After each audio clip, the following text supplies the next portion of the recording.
Salem, Massachusetts has long been known for the witch trials that occurred back in the 1600s. This was a deeply religious area with Puritan values, meaning that anyone suspected of witchcraft was basically consorting with evil, and the punishment was often death.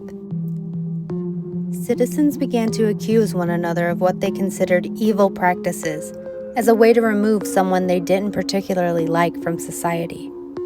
All told, there were more than 200 accused or arrested for witchcraft, 20 of whom were sentenced to death. Although it is commonly thought that those condemned to death during the witch trials were burnt at the stake, the reality is that most were hung, while one was pressed to death in a torturous, most gruesome end. These rash actions by the townspeople of Salem would forever leave a paranormal mark on the old town.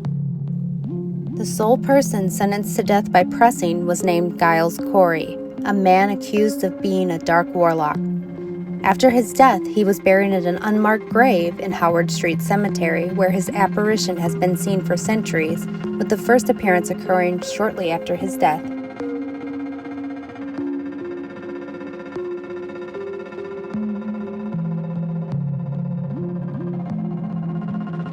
The old Burying Point Cemetery is the final resting place of many of Salem's former residents.